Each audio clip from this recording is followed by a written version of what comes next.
Assalamualaikum warahmatullahi wabarakatuh. Saya dengan Sugi Suharyono Putra dengan NIM 2021221116. Assalamualaikum warahmatullahi wabarakatuh. Perkenalkan, nama saya Yuda Nur Asidik, NIM 20211221135. Assalamualaikum warahmatullahi wabarakatuh. Perkenalkan, nama saya Reza Putra dengan NIM 2021122136. Saya Rida Nur Aziza, nomor induk mahasiswa 2021122140. Assalamualaikum warahmatullahi wabarakatuh. Perkenalkan, nama saya Ivan Rizky dengan NIM 20211221133. Assalamualaikum warahmatullahi wabarakatuh. Perkenalkan, nama saya Raditya Sanjaya dengan nomor induk mahasiswa 2021122137. Assalamualaikum warahmatullahi wabarakatuh. Kami dari mahasiswa Universitas Muhammadiyah Surabaya, jurusan manajemen P2K karyawan semester 2.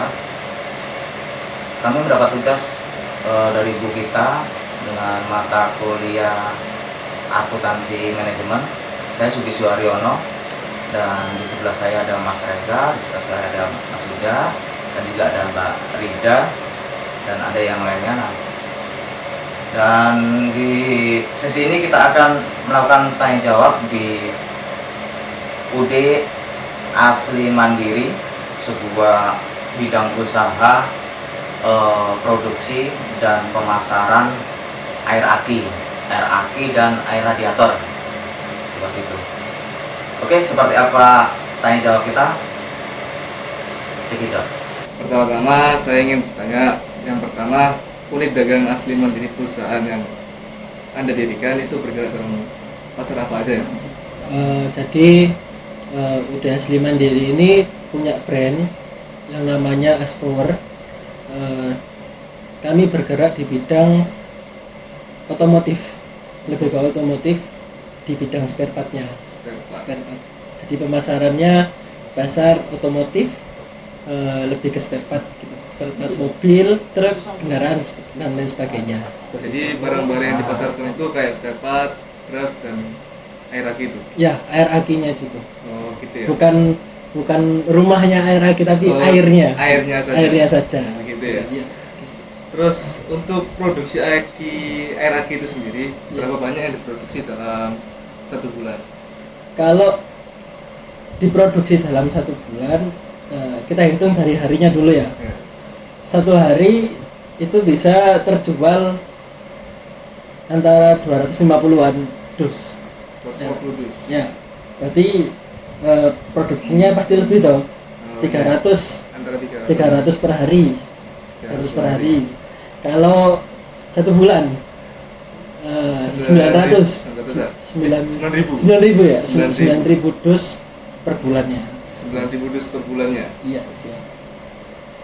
Untuk memproduksi air aki sebanyak sekian, bahan bakunya kayak bahan intinya dari bahan intinya. Oke. Jadi di perusahaan ini ada dua produk yang kita jual. Yang pertama ada air aki, yang kedua air sir. Air sir. Ya. Nah, kalau misalnya aki baru itu harus pakai air sir dulu, Mas. Gitu ya. Air sir dulu. Nah, kalau yang aki sudah lama, kalau yang air akinya sudah lama, itu tinggal diisi sama air aki biasa. Oh, jadi kayak sudah ready. Ya, intinya aja. tinggal diisi air aki biasa. Tapi kalau yang baru itu pakai air sir. Nah, bahan pokoknya, bahan intinya untuk membuat air aki itu ada air biasa, air PDAM. Oh, air PDAM. Air PDAM. Ada soda kilo, soda bubuk. Soda bubuk. Iya. Oh, iya. Soda. Terus yang ketiga HCl. HCl. Ya, HCl. untuk pembuatan air aki air sirnya sendiri, dari air aki yang sudah jadi itu dicampur dengan H2SO4, yaitu asam sulfat. Asam sulfat. Nah, asam sulfat dicampur sama air aki jadi air sir. Itu bahan pertamanya membuat aki itu kan pakai air sir dulu. Ya seperti yang saya sudah jelaskan, yang pertama itu ada air sir. Kalau aki yang sudah lama tinggal ditambahin akinya. Oh, jadi aki yang lama itu cuma tambah air aki aja, kalau kalau yang misalnya- baru ditambah yang sir itu tadi. Air sir itu tadi. Oh iya. Ya, seperti itu. Saya mau bertanya tentang masalah berapa banyak karyawan di sini, Mas? Di sini ada 9 karyawan. 9 karyawan sudah termasuk sales. Anak produksinya ada 6, 2 supir sama 1 sales. Ya. Dan berapa biaya yang dikeluarkan untuk membayar karyawan tersebut? Apakah sopir, sales, dan orang yang bagian memproduksi itu beda-beda atau sama, Mas? Nah, jadi anak produksi sama sopir itu dia ada gaji pokok sama komisi. Jadi satu dus yang diproduksi hari itu sudah ada hitungannya, Mas. Katakanlah satu dusnya 1.500. Berarti kalau 200 dus tinggal dihitung aja, tinggal dikali aja gitu ya. Nah, terus di situ ada gaji pokoknya juga gitu. Intinya 1 bulan mereka itu sekitar anak produksi sama supir itu sekitar 2 juta sampai 4 juta ritnya. Seperti itu. Itu sudah bersih, Mas ya? Kalau Sudah bersih. masalah makan atau Makan nggak ada. oh nggak ada. Nggak ada, Mas. Terus apakah dibayar sesuai berapa kali masuk ataukah bulanan gitu, Mas? Ya, seperti yang kayak tadi. Kalau di sini sih anak-anak mintanya mingguan, Mas. Oh, jadi 1 minggu. Ya, jadi 1 minggu kerja, setiap hari Sabtu mereka mendapatkan gaji mereka. Kalau misalnya dalam 1 minggu itu ada seorang anak, misalnya anak bujang itu izin. Itu Izin. izinnya benar-benar ada terlampir misal sakit, Mas ya. Bukan ada minta surat dokter, habis itu diserahkan. Itu terpotong atau gimana? Iya, gajinya terpotong, Mas. Gajinya terpotong. Ya, gitu. Iya. Terus saya mau bertanya lagi, berapa harga jual aki atau yang satu produksinya, Mas itu? Oke.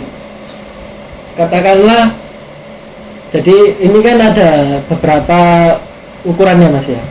Ada 400 mili, 600, 1000, 1500 ya kan. Air aki sama air sirnya. Nah itu kalau kita lihat yang 1500 mili 12 botol itu harganya 36.000. 12 botol 36.000. 36.000. Jadi satu botolnya sekitar 3.000 ya? Ya, sekitar segitu. Sekitar 3.000-an. Kalau yang air sir itu 1,5 liter isi 12 botol harganya 60.000. Ya, soalnya yang menjadikan lebih mahal itu kan ya tadi dari bahan-bahannya aki ditambah dengan asam itu yang lebih mahal. Mungkin bahannya lebih kompleks air sir daripada akinya. Betul, ya. Siap. Bisa dijelaskan untuk persediaan awal bulan dan akhir bulan, Mas? Mungkin di awal bulan harus ada stok sekian atau stok cenderung relatif? Stok di sini cenderung relatif, Mas. Tidak ada target 1 bulan harus di akhir atau di awal bulan harus 500 dus, enggak. Di sini fleksibel. Melihat kapasitas tempatnya juga. Kalau sekira tempatnya masih cukup, 1 hari itu pasti langsung dilanjut gitu. Soalnya permintaan dari customer itu kan berbeda-beda, Mas. Kadang hari ini 300, kadang besok 500, kadang 100 gitu. Ya, jadi permintaan customer beda-beda. Saya mau tanya lagi, selain biaya bahan baku dan biaya karyawan, apa ada biaya lainnya, Mas? Kayak perawatan perawatan mobil, atau perawatan Selain di biaya produksi itu tadi, ada biaya lain ya, termasuk perawatan mobil. Itu kan harus setiap beberapa bulan sekali itu pasti ada kir ya. Untuk truk, terus habis itu pembuatan web. Jadi di UD Asli Mandiri ini sudah mempunyai web sendiri di internet itu, sama asuransi, Mas. Asuransi kesehatan dan ketenaga kerjaan dari karyawan itu sendiri. Oke, melanjutkan lagi dari yang pertanyaan-pertanyaan sebelumnya, yaitu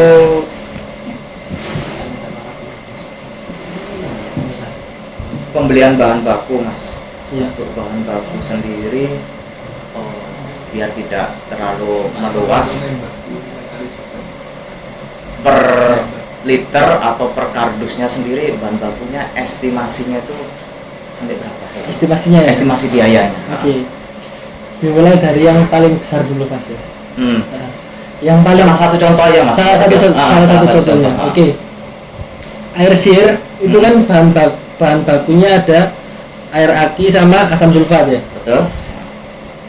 1 kilo asam sulfat itu harganya 2.600 sudah termasuk PPN. Nah, kalau dijadikan ton berarti 2.600.000. Nah, setiap saya pesan asam sulfat itu pasti saya order sekitar 8 ton. 8 ton berarti bisa dikali ya.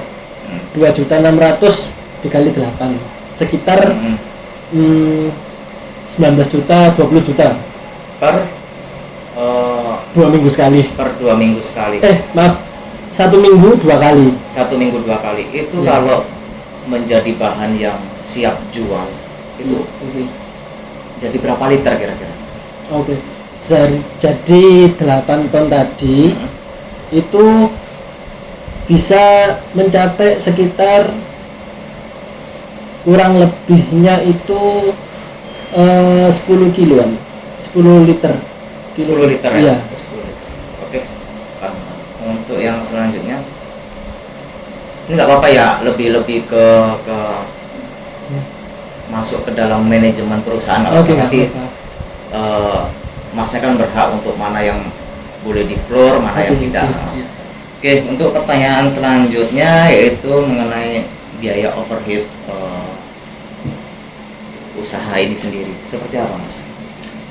Untuk diantaranya biaya overhead di sini salah satunya yaitu ada air sama listrik, kurang lebihnya 1 bulan bisa sampai 1.500.000 atau sekitar 2 juta seperti itu. Antaranya itu ya ringnya Iya. 1.500.000 sampai 2 juta. 2 juta. Oke.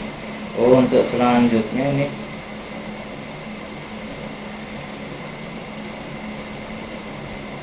ini agak sensitif juga, tapi boleh saya improve sedikit. Untuk stok barang itu seminim-minimnya sendiri, Seminim-minimnya sendiri. untuk manajemen stok barang Oke. minimal itu berapa? Jadi untuk minimal stok barang yang ada per ukurannya itu disediakan minimal 100 dus. 100 dus atau 100 karton ya. Jadi kalau misalnya ada kiriman mendadak bisa langsung diambil besoknya, bisa langsung dikirim besoknya gitu. Jadi minimal harus ada 100 di sini. Terus ini, Mas, potensi untuk barang reject itu ada tidak? Ada, pasti Pasti ada. Apalagi kalau kirimnya di ekspedisi. Itu signifikan nggak? Ya, untuk pasti. nilainya signifikan. Ya, entah itu dari botolnya yang bocor mungkin atau jerigennya yang bocor gitu. Tapi kalau misalnya barang sudah ada di ekspedisi, sudah dihitung sama pegawai ekspedisinya, itu sudah ada tanda tangan Tanggung jawab dari tanggung ekspedisinya. jawabnya ekspedisi dan tanggung jawab kita gitu. Nah, untuk mensiasatinya supaya tidak terjadi, misalkan ini di luar tanggung jawab ekspedisi, artinya rejectnya itu, ketahuan rusaknya itu masih di dalam area kita, artinya masih tanggung jawab kita. Untuk mensiasatinya seperti apa, Mas? Oke. Apakah ada quality control atau bagaimana? Yang pertama belajar dari pengalaman, yaitu yang pertama quality control, Pak. Quality control sangat penting. Dulu ada sales yang menawarkan botol harganya murah, Hmm. satu saknya itu murah, tapi botolnya itu tipis, Oh iya. ya, kayak botol minuman pada umumnya. Dan itu kan nggak cocok sama air kimia, air keras yang saya produksi ini ya. Iya. Nah, untuk menanggulangi itu quality controlnya, saya ngambil botolnya dari perusahaan yang ada di Pasuruan sana. Nah ini Mas, baru-baru ini kan terjadi pandemi. Ya, ya. Apakah berdampak Mas? Oke. Jadi pandemi kemarin itu sangat berdampak sekali. Ini dalam konteks apa namanya, keuangan, di sisi keuangannya, sisi finansial, baik pendapatan dari perusahaan maupun pengeluaran dari perusahaan. Dan tidak bisa dipungkiri pengeluaran dari perusahaan itu bisa dibilang pasti keluar, Pasti keluar. misalkan biaya overheat itu. Namun untuk pendapatan kan terkadang di luar prediksi, apalagi pandemi banyak contohnya perusahaan-perusahaan yang lain ternyata harus terpaksa gulung tikar dan lain sebagainya. Nah ini alhamdulillah kita sudah melewati masa pandemi. Dari perusahaan Mas ini kan ya alhamdulillah bertahan, survive sampai sekarang. Rahasianya apa itu Mas? Rahasianya, yang pertama pasti ada di quality control gitu. Quality control Menjaga paling kualitas barang. menjaga kualitas barang. Entah itu di kompetitor ada yang jatuh-jatuhan harga karena pandemi, tapi tetap di perusahaan ini harga nggak sebegitu jatuh, cuma tetap quality control, habis itu komunikasi Iya. ke pelanggan itu masih tetap terjaga, seperti itu. Untuk di sisi keuangannya sendiri, pandemi ini kan pasti berdampak ya sama kita, karyawan juga. Nah, untuk itu, untuk mensiasati adanya seperti itu, dulu pada saat pertengahan Agustus 2021 itu mungkin ada di titik rendahnya perusahaan ya, gitu. Itu pendapatnya sangat signifikan. Ya, betul. Jadi karyawan saya itu 1 minggu bisa masuk cuma 3 hari aja. Gitu. Jadi 3 hari masuk, 3 hari libur. Kalau nggak gitu ada 9 kan, nah, dibagi 5 masuk, 5 libur, sampai segitunya untuk tetap survive sampai sekarang. Gitu. Alhamdulillah bisa lolos dari Alhamdulillah. pandemi dan kita bisa bertahan ya, Mas.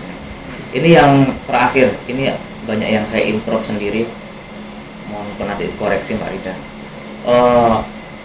Boleh dijawab, boleh tidak karena sangat sensitif. Untuk bagi pemula nih, ingin membuka usaha yang sama, bukan berarti untuk menjadi kompetitor dan lain-lain. Namun kan kita mau nggak mau atau secara ikhlas atau tidak, kita kan harus mendukung UMKM. Siap. BEP-nya tuh kira-kira sampai berapa lama break even point-nya untuk membuka usaha sejenis ini? Kalau dari pengalaman saya mungkin sampai 3 tahun lah. 3 tahun ya? Iya. Itu sangat bagi dunia usaha relatif Iya. relatif cepat ya? Iya, sangat Relatif cepat. cepat. Kebanyakan hampir 5 tahun. Hampir 5 tahun. Itu pun gara-gara pandemi mungkin ya? Iya. Nah, kenapa bisa cepat? Iya. Sebelumnya saya ikut perusahaan orang. Oh gitu. Ya. Jadi dari perusahaan orang ini saya banyak belajar sih. Iya. Saya banyak belajar, oh produksinya kayak gini, oh quality controlnya kayak gini, oh marketnya di sini. Iya. Dari itu saya sudah merasa sudah punya pengalaman yang cukup. Iya. Akhirnya saya keluar, saya ingin membuka sendiri perusahaan yang sama. Oke Mas, dari kami atau dari saya juga saya rasa cukup. Terima kasih banyak atas waktunya. Semoga UD Asli Mandiri semakin sukses, Amin. usahanya semakin selalu diberkahi oleh Allah dan membuka lapangan pekerjaan sebanyak-banyaknya bagi warga sekitar dan masyarakat luas. Terima kasih. Assalamualaikum.